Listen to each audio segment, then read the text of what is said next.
Hey guys, welcome to 3 Mississippi. Sid here. Thanks for clicking on the video.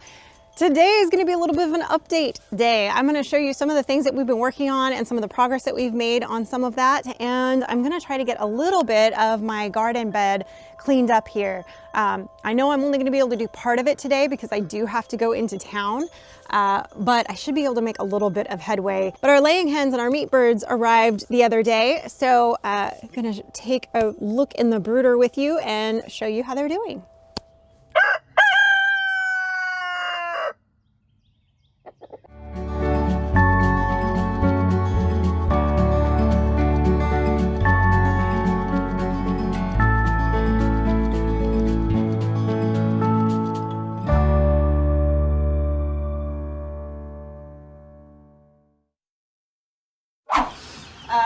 Our birds arrived that we've been working so hard on this brooder for, and unfortunately we're in a really bad storm. It's hitting. Our power's already out, so we've got the little portable power bank, the Jackery, in here with the heat lamps or the hot plates plugged in, ready to go. So now I just get to count them all and get them in there.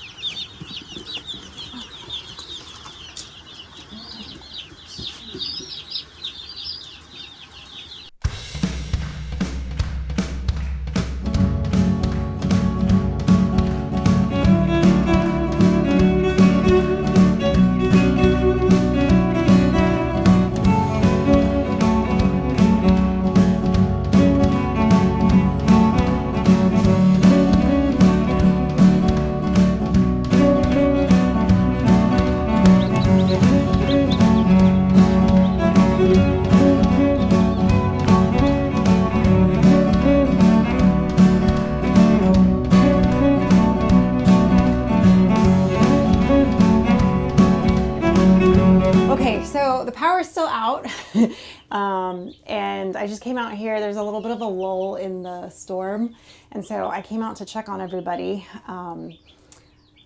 Luckily, I remembered I've got eggs that are on like day 6, or I should say 6 days left, upstairs in the incubator. So I took another power bank and plugged that into them, and luckily they didn't really cool off too much. They weren't off for that long, but we've definitely had some wind.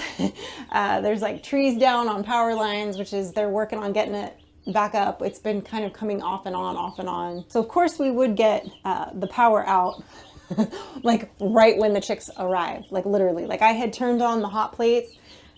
Like, I even tell you what happened here, guys. So I get the notice last night that they shipped out. And a couple of times when the birds have shipped out, I've gotten a phone call because they come through Memphis, which is like our main postal hub. And then they go through Tupelo and then to us. And sometimes packages will come, they'll get delayed in Memphis a little bit, and then they'll come through Tupelo like straight away the same day and come to Houston and get here to us. Other times they're gonna sit in Tupelo for a day. And so when he called me, he's like, they're in Tupelo, do you want to come get them today? I just wanted to let you know they're here in case you want to come get them if you're able to. And I was like, not ideal, it's a storm, but I was like, all right. So but I drove out there and picked them up. It wasn't ideal driving conditions, not even a little bit. They're so cute when they're this little. They really are. These little meat chickens really are the cutest little fluff balls when they're first with us. Give them a few days and they start to look like little dinosaurs. I have one, you get your one free exotic chick. So I've got one free exotic chick in there. And then I've got my Australops. So we'll see how they do. I will, obviously, as you can see, we've been working on this brooder. I didn't have time to paint it from the time that he finished basically getting the walls on to the time that the birds were coming. If you're familiar with birds, you know that they're very susceptible to fumes. That's why you have the old adage of the canary in the mine shaft, right? If the canary started to show signs of sickness, that meant that, or died, that meant that the fumes were bad and you needed to get out. They're very sensitive to that sort of thing. I didn't want to be painting in here and having paint fumes in this room, you know, within 12 hours of the birds potentially being in here. What the plan is to go ahead and finish this floor probably sooner rather than later. What I may end up doing is like pulling these guys out on a nice afternoon. We'll do the vinyl floor, get everything set up. We are doing vinyl partway up the walls as well. So in fact, I think it's like up to here. So it's a big chunk of the wall that it's going to come up. And I may just have to leave it like that and like unfinished, unpainted for the time that these guys are in here until they are out to pasture. At that point, I'll be able to go ahead and have some time in between to paint the inside and do a few other little finishing touches that we didn't have time to do before the birds actually arrived. But at least they're in here, they're eating, they're drinking. I need to put more water in here. I never put that much water in the beginning because inevitably they always want to try to knock it over and spill it and whatnot. So I only put a little bit in here to get them started. They're so far doing well. I had none arrive looking sickly or in poor condition. They all are, you know, eating, drinking, huddling under here really well. Some of them are colder than others. In fact, I might drop this side down a little bit more. I usually leave one side a little bit higher up because some of your birds are a little bit bigger. I'll put an extra side down. So I always kind of tilt it a little bit so that like the taller birds or the birds that don't want to be as warm can move to the other areas where it's not as warm. But this shorter stock tank is only going to hold them for a little while anyway. So we will need to get the floor done in here, hopefully in the next week. And then it'll be a little while before, you know, I'll actually be able to paint and really say that this is 100% done. But it's pretty darn close. So good enough for government work and good enough for these chicks to get us through the first round. And we will have a gap in between this round of birds and the next round of birds. Here we are, the first week of March. The next round won't be until the last week of April. So I'll have a couple weeks in there where I'll be able to get in here and paint, and we can do some of the final little things. Ooh, it's starting to kick off out there again. And get them all done. So far so good. Everybody's looking good. Everybody's alert and happy and staying warm and doing well. And I'm just going to have to keep on checking on them out here. I'm probably going to leave their hot plates. I do have a light plugged in right now, which is why you can even see me. We don't have electricity at the moment. I'll probably leave them plugged into the jackery tonight just so that if the power goes out again, we are expected to have winds through the night and through tomorrow.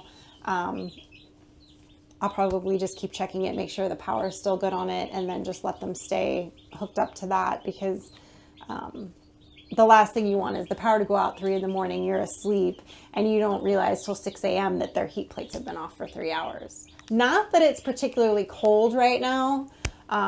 It is a little bit of like tornadic, warmer storm weather, but still, when they're this young, they're very, very susceptible to getting cold, and that's one of the reasons why, you know, we didn't want to have a room that was going to have drafts, and it was going to keep them warm and insulated in here. They're so stinking cute. Okay, so here we are in the shop, guys. I thought I'd take a quick minute to show you the progress that Mike has made in here and what he's doing with his plants. So let me show you what he's done actually in the shop first.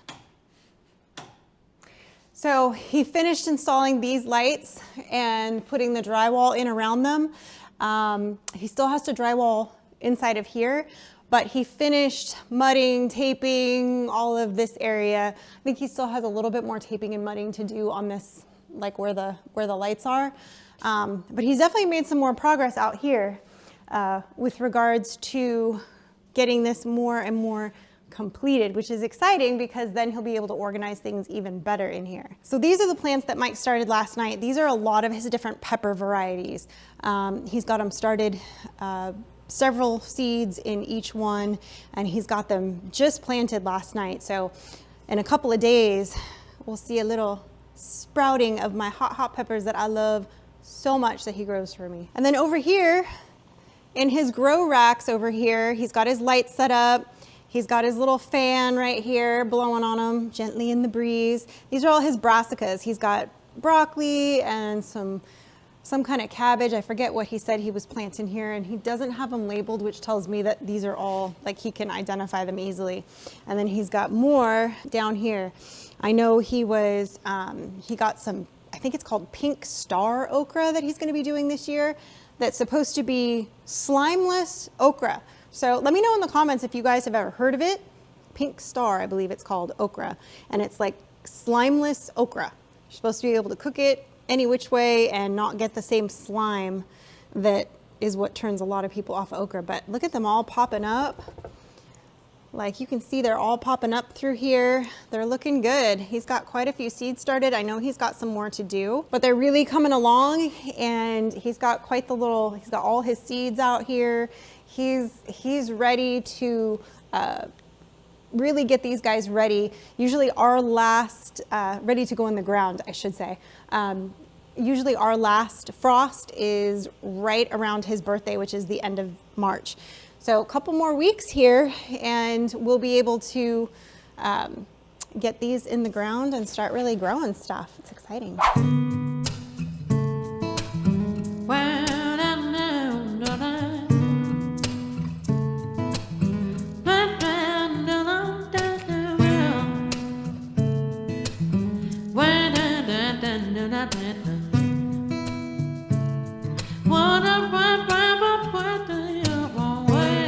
Okay, so I just got home from Walmart since I had to be in town today, and Frankie decided to stay in town and go to the softball game, and her friend's gonna drive her home.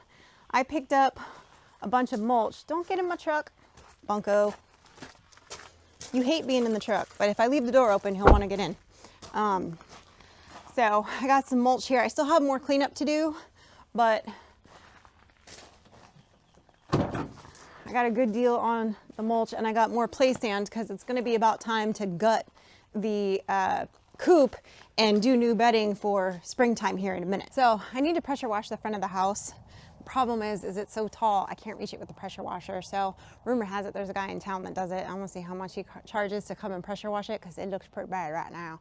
And I know we have the lift thing right now, but our friend also has our pressure washer.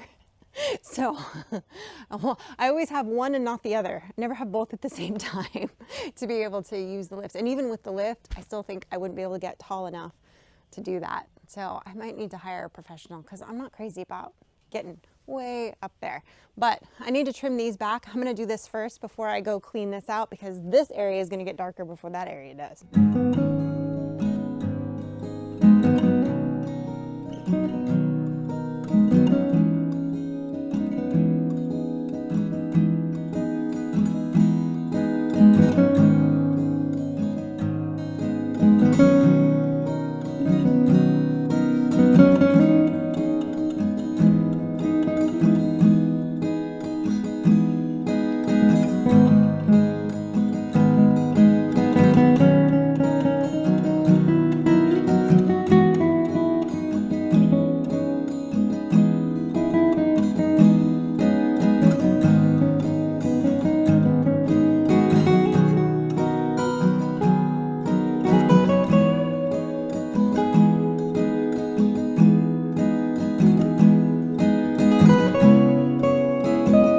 Okay, well, they're better.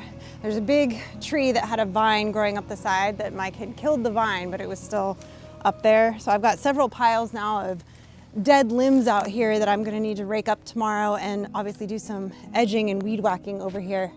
And I'll have to get we have that like on a stick that'll cut some of these larger limbs that I can't get with the loppers. So, but I whacked this one down a lot, as you can see. These bushes almost died and they need whacked back like really badly. So now I think I'm gonna try to work on the mulch and finish the cleanup out here. I probably tomorrow when it's daylight will worry about all the limbs and raking all that up, but I am gonna clean out the beds today. I'm not redoing my hanging baskets or any of the plants that I add in the season yet because we're not done with frosts, but my hostas are starting to bulb. So that's why I wanted to clean out all the dead tall sticks from them, because I can see the bulbs coming up and I want to make sure that they have room to come in. So let's do some mulch.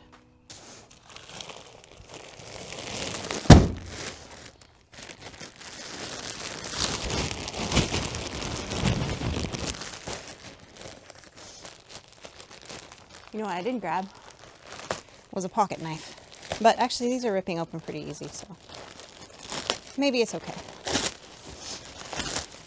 I got as much of the leaves out of here as I could, but I think next year I'm going to switch this whole area to gravel, because that way I can just leaf blow the leaves out and not have to sacrifice so much of my mulch. Also, that'll keep random cats and my birds that end up over here from scratching in it if it's stone.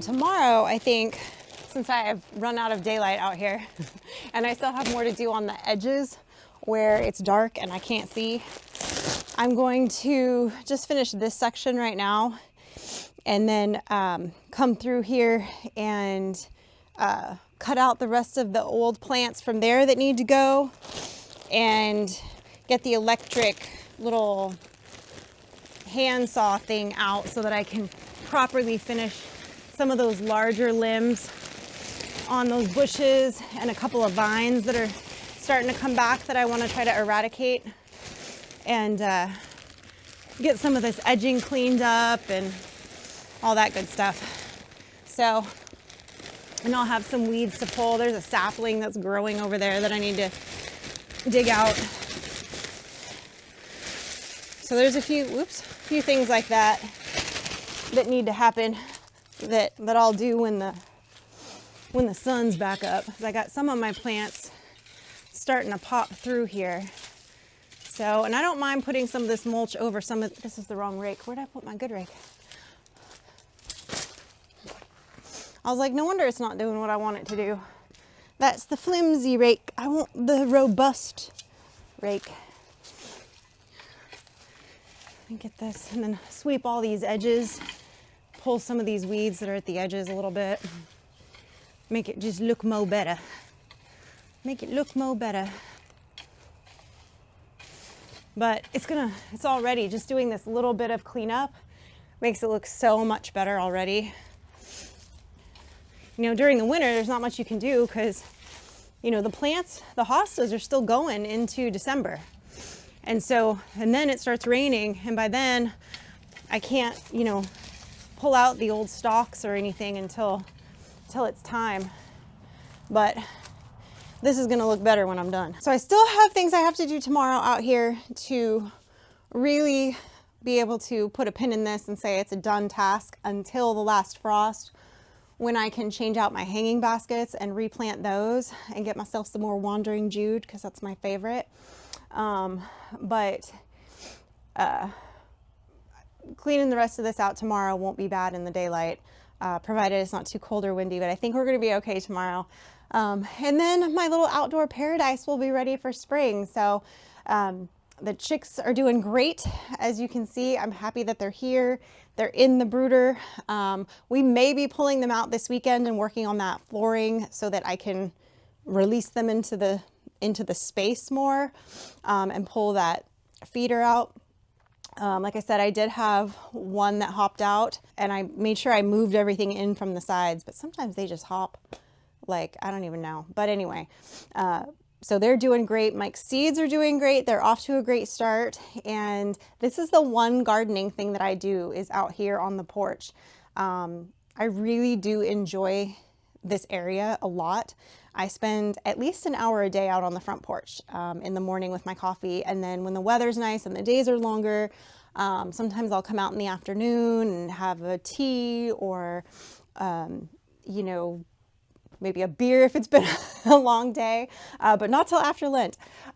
So, you know, trying to get some of these things done and ready for spring. I do love spring. Spring in Mississippi is just one of the most beautiful things. If you've never experienced it, the weather is beautiful. I mean, fall's beautiful here too. Really, it's beautiful here all year long, in my opinion. But spring is just really extra nice. And changing those clocks this week, have longer daylight hours. So that means I won't see my husband very much at all because he will be outside until 8:30 at night every night working on stuff. So won't see him for a while, but I'm excited to get this area kind of cleaned up and ready to enjoy for the nice weather because, you know, it's such a wonderful porch. And I'm going to call that pressure washer guy and have him pressure wash the siding. And I'm going to get this place looking spick and span and get all the winter blah, blah, blah, off of everything. So I'm excited about it. So thanks for hanging out with me today on this little update, guys. I will make sure that I show you guys the finished product on Sippin' and Spillin' in the next few days so that you can see the work that I end up doing tomorrow to finish this project. Like I said, until after the last frost when I add a few more plants in here. But I'm excited about it. And I'm going to see too, I had planted 2 hostas last year, one of which didn't make it very well, but the other one, I think it might come back. So I'm keeping my fingers crossed on the one that I added this last year. We'll see. But anyway, guys, I appreciate you. Thanks for hanging out with us on this crazy journey of life and farming and beautification that we're trying to do. Appreciate you as always. And remember, stay blessed and safety's off.